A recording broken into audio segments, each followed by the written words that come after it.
Hello, Sid Roth-Are. Welcome to my world, where it's naturally supernatural. Are you dry? Are you dehydrated? Have you lost your first love? My guest had an amazing experience. She heard audible thunder. And then God spoke to her. And he said, I desire for my people to have supernatural experiences with you. Look at my guest, and she told me she just got back from Brazil, some 14,000 people. She's speaking all over the world. She's an author, but it wasn't always that way. Right. I want to take you back to your first day in the 7th grade.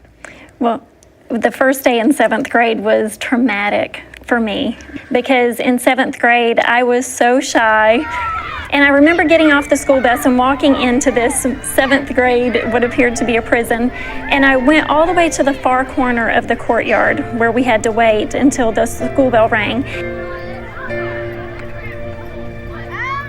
And I didn't realize at that moment was going to be a moment in my life that would change me forever.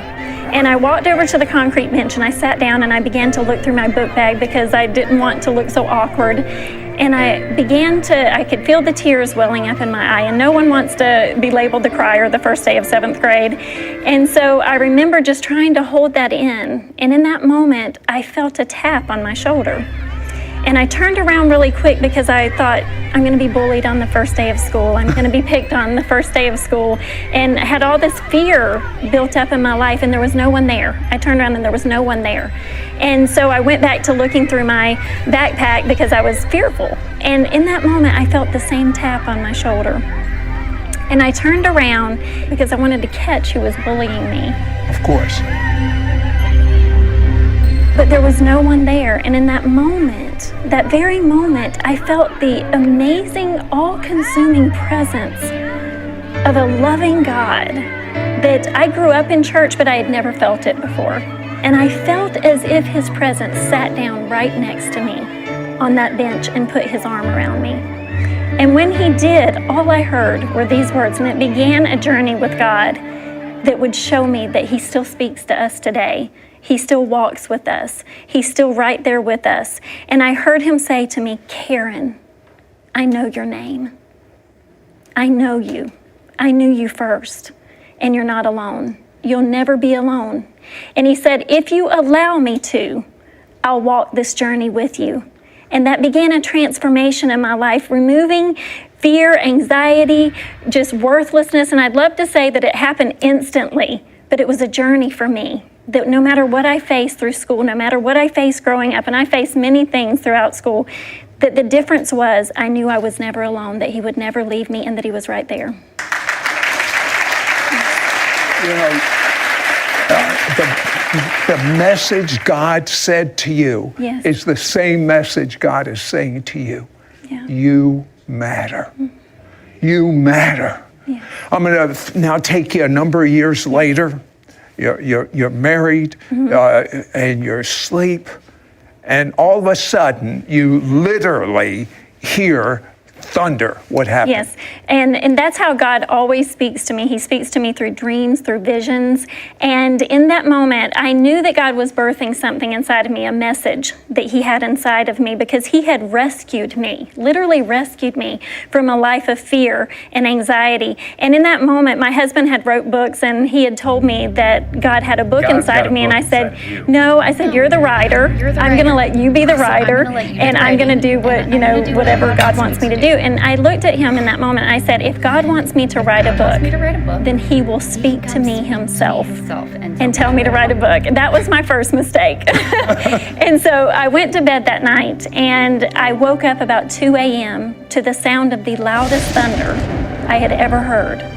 And in the midst of the thunder, I heard my name. Why'd you wake me? And I thought my husband had yelled my name in the middle of the night, so I woke him up and I said, why did you yell at me? He must know. And he said, I didn't say anything. What is wrong, So I laid back down, and the moment I dozed back off, I heard the same thunder in my name in the midst of the thunder. And I got up out of bed and ran to the window to see this. We must be having a storm. And I looked out, it was the most beautiful night sky. I could see the stars. There was not a cloud in the sky. And in that moment, I heard that same voice that I heard at 13 years old sitting on that bench. And I heard God say, I've called you with a message. I rescued you at 13, took you on a journey to freedom, giving you hope, giving you a purpose in life, transforming your life, not just for you, but for those out there who are lost and hurting and without hope and need to be resurrected as well. Now, you heard a word. Yes. What was the word? The one word that I heard him say was dehydrated. Now, there is a parallel Yes. between dehydration in the Yes. physical Yes. and dehydration Yeah. in the spiritual. That's Explain right. that. Well, there is, because so many times we get so busy in life and we're doing our own thing, and we get so busy even thinking that we're doing the work of God, that we forget that there is an actual relationship that He wants to have with us, an actual one-on-one relationship with us as His children. And so we get so busy, but everywhere I would go, everywhere I would be speaking, everyone who would come up to me after the message would say one word to me. They would say, I'm so dry, I'm so weary, I'm dehydrated. I'm at a loss of hope in my life. And God spoke to me and He said, that is the one place that the enemy is trying to keep my people, is in a place of dehydration without fresh living water. But if they'll come to me, I'll give them water that will sustain them, that they will never thirst again. When we are physically dehydrated and we lose that sense of hydration in our bodies, we become confused, we become disillusioned and frantic. Everything we do is irrational, and everything we do becomes out of a sense of survival. And that same thing happens to us when we're dehydrated spiritually. When we don't keep going to the well, we can't think clearly, we can't be effective in life when we're not filled up with His presence. Karen has a gift from God. She hears from God in dreams. She had a dream that no mother should ever have. Yeah. She saw her son dead. We'll talk about it when I come back. We'll be right back to It's Oh, Karen, you had a dream no mother should have. You saw your son dead. You knew that God speaks to you very, very clearly in dreams. Well, actually, my husband and I both had the same dream on the same night. And we went out to a track to walk the next morning and began to share with each other the dream that we had. And both of us dreamed that our son was killed in a car accident. And at the time, he was about 17 years old.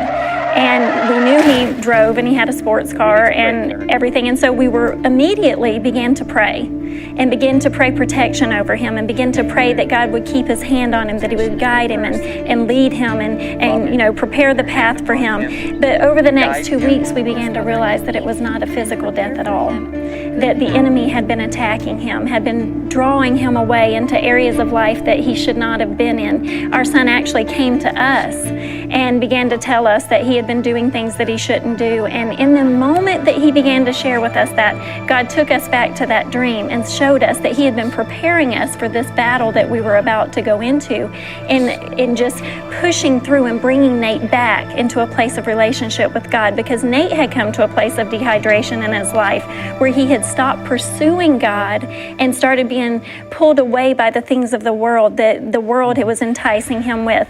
So we began to have to go in and begin to reestablish those relationships in our home and reestablish, basically redigging the wells that had been dug for our family, and in essence pushing through the dirt, pushing through the junk, pushing through the things that the enemy had slowly just seeped into our lives. And so spiritually, in a sense, we had to grab our spiritual shovels and start digging out the garbage that had been allowed to come into our home and into our family. You know what she's saying? She's saying to you, it's time to take back what Yes. belongs to you. Yes. Now, you saw the future Yes. of your son, and it Yes. didn't look good. That's right.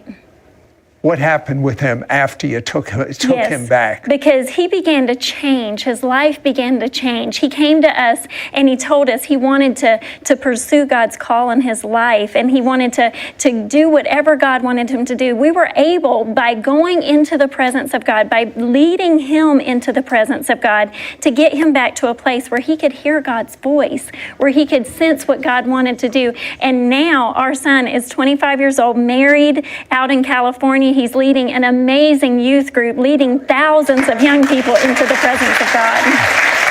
Yes. And, you know, you like to say, Yes. God will not leave That's you right. That's where right. he finds you. That's Isn't that good news?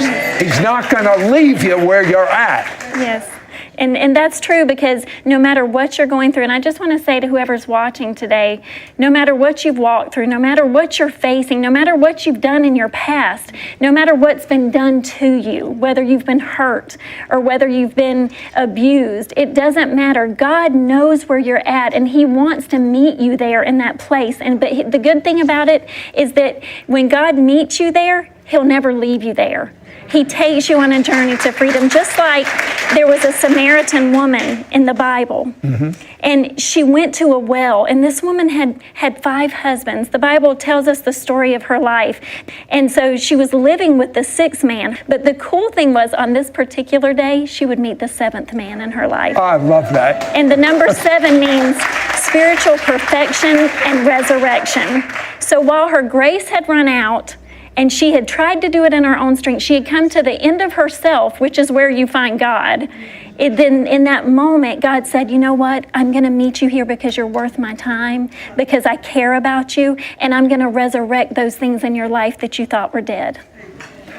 You know, you talk about, and I love this sentence, it ain't over. Yes. Talk to someone right now and Yeah. tell this person it Yeah. ain't over. Well, I just want you to know, you may be at the end today. You may be in a place, and you may be saying to us today, you don't know where I'm at. You don't know where I've been. You don't know what I've done in my past. But you know what the cool thing about that is? That God does know where you're at. And he does know what you've walked through. And he knows what you've been through. And he knows what's been done to you. But he says to you today, it's not over. He has the final say. He has the final word. He knows the end from the beginning, and he has already won the battle. And so if you're tired and weary and dehydrated today, I challenge you to just look up, to open your eyes, to open your arms, and to receive the free gift of living water that he has. And that living water is his presence that he wants to give you in your life.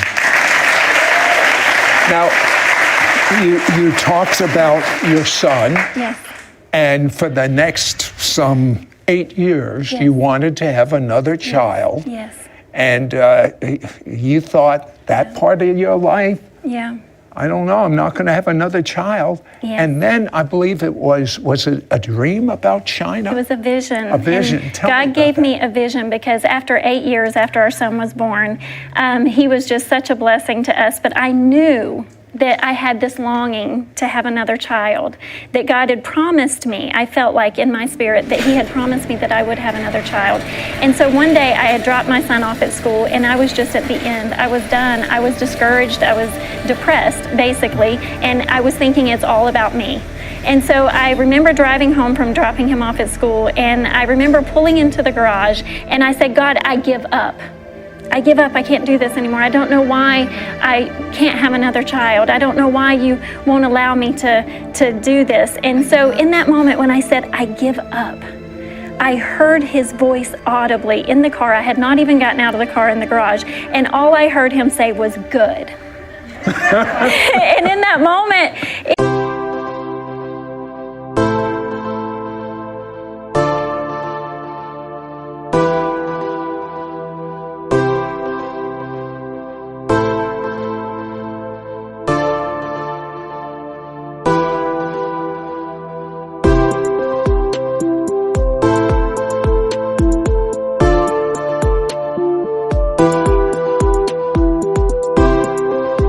me up. And he said, because now maybe I can do a miracle in your life. I heard him say to me, Karen, if you were in an ocean, because right now you feel like you're sinking, you feel like you're in an abyss of despair.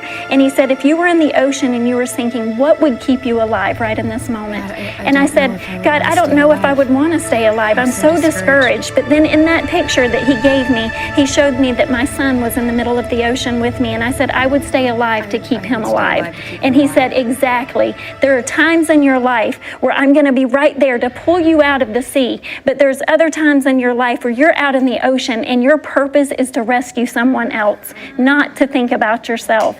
And he said, in your despair, rescue. And in that moment, the map of China came up in front of me, and there was a star in the middle of China. And he said, there is your miracle. There is your daughter. Go get her and bring her home to make your family complete.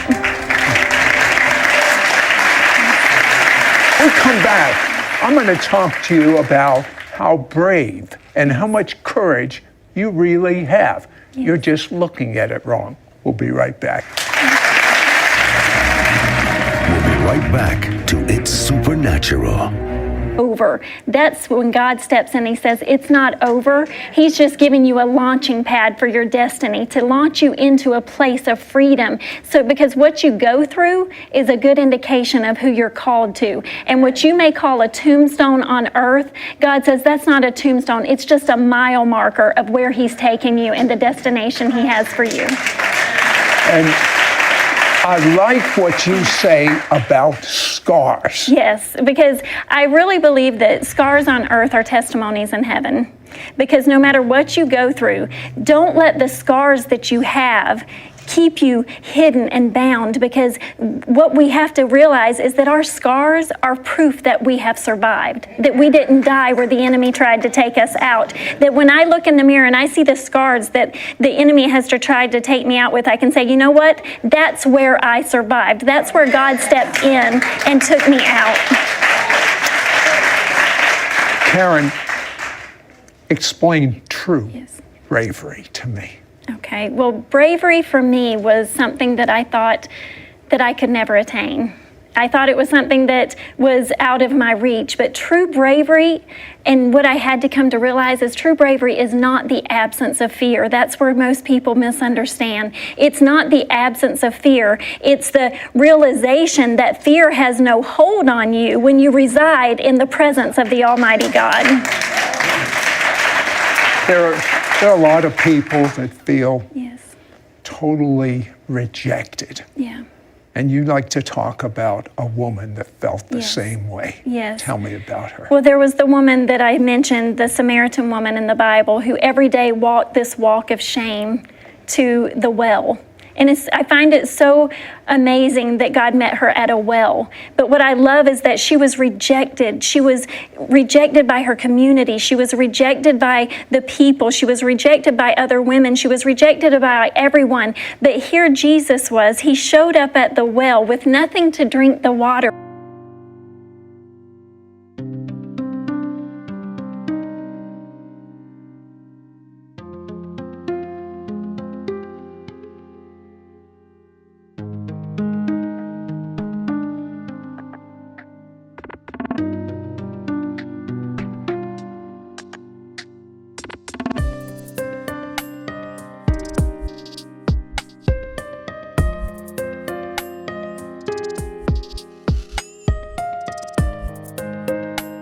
With, because here's why. He wasn't there for himself. He purposed and set out that day to meet her at the well. He knew there would be a woman coming who was rejected by society. And so many of us, we think we have to earn our way into the presence of God.